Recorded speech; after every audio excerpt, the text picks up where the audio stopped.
So I wanted to have a little look at May Magick for the month of May and moving forwards.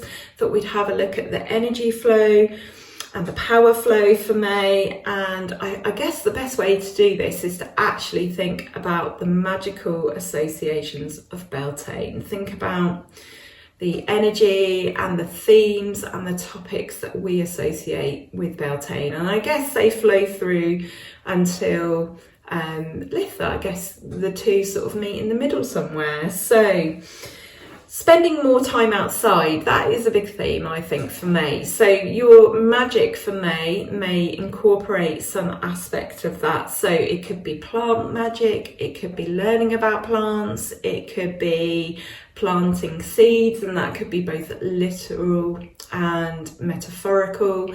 So that could mean that you actually plant some seeds as part of a magical ceremony, or it could be that you plant seeds and you spend time just thinking about the kind of seeds that you want to plant.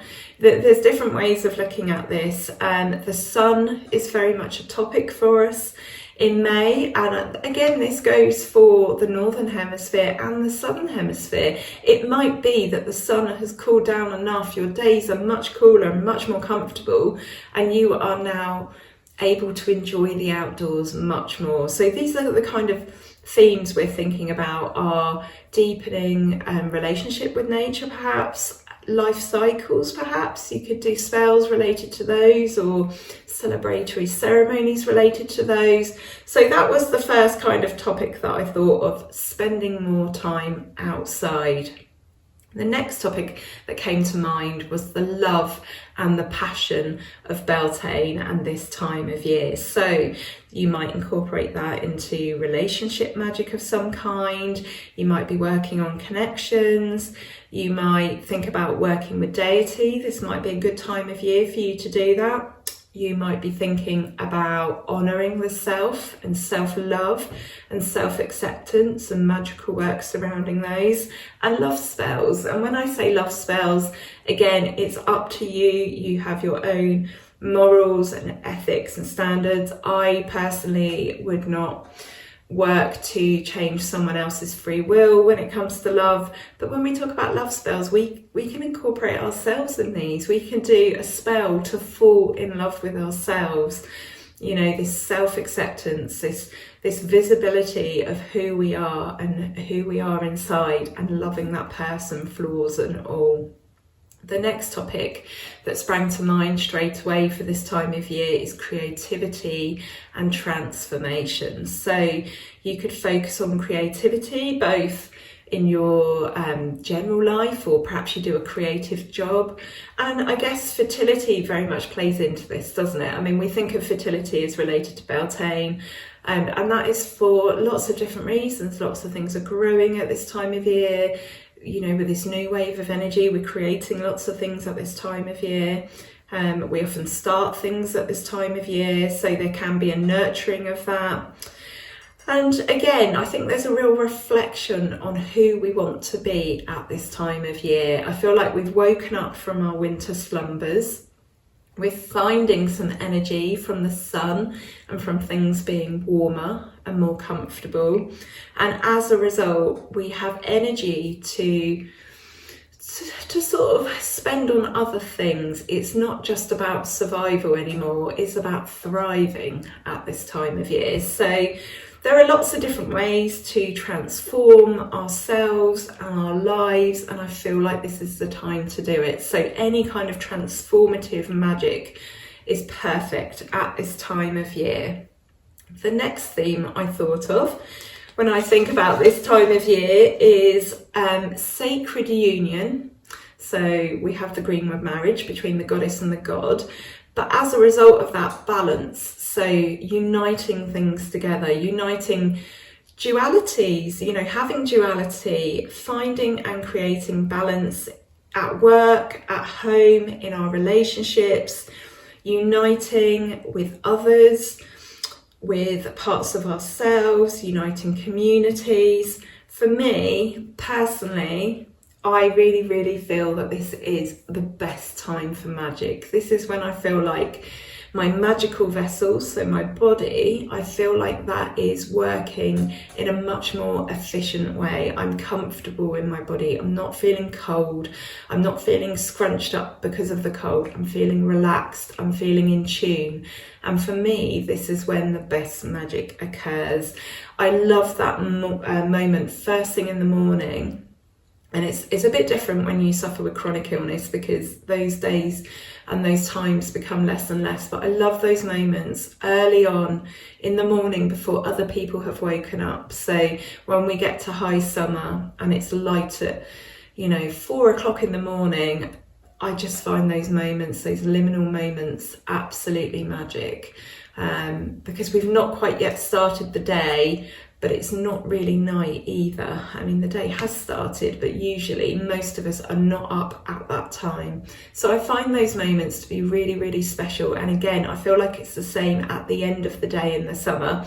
There's nothing nicer than when you're at a festival or you're outside somewhere and it's quite late and the sun is just starting to go down, and that very, very special light at dusk is produced, and it's just totally magical. But you're warm, you're not cold, you're comfortable in your body. I find this time just so profound, so magical. It's just absolutely fantastic.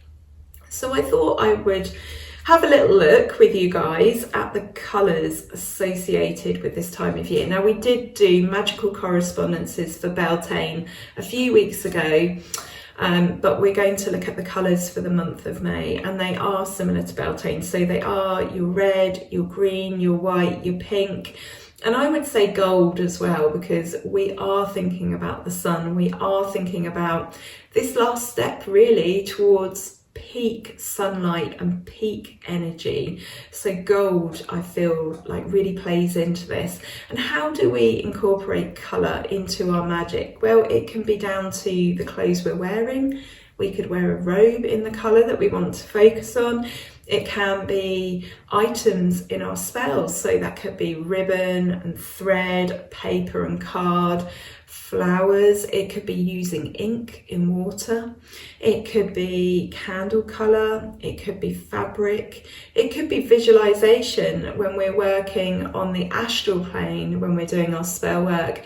We could flood our minds and our views with light, with a certain colour. You could imagine yourself surrounded in that colour. There's lots of different ways that we can incorporate colour into magic. There's probably hundreds. We just have to get creative. So actually, here's a task for you guys. Apart from the things that I've already mentioned, how do you think that we could incorporate colour into magic and into our spells, into our magical rites? I would love to know, because you guys are so creative, and asking other people is always really good when you're learning. It really helps you think outside the box. I have my ideas in my head, the things that I've thought of, but you guys sometimes come out with things that are just totally left field, but just are really, really brilliant and really, really insightful. I've just thought of another one, crystals. They're a fabulous way to incorporate the energy of colour into spell work. So yeah, I'd like to know. I've listed off clothes, ribbon, thread, paper, card, flowers, ink, candles, fabric, visualization, crystals. Please let me know if you can think of something else that you could incorporate colour with. Okay, so let's have a look at the meaning of some of these colours. I've kept it really simple because I've kept it in relation to the month of May. So obviously there are hundreds of correspondences literally across the rainbow. There's a lot for each colour, but I want to think about the ones that are particular to the month of May. So green, we have growth, we have prosperity, we have abundance, we have fertility, we have renewal. I think those are the main 5 that I would sort of relate to this time of year when it comes to the colour of green. Red, so we have passion, vitality, life force, strength, and love. Again, I'm thinking of those Beltane energies that run all through the month of May. White. So white, we think of innocence. So I think of like a childlike playfulness when I think of innocence. So again, embracing that energy of Beltane.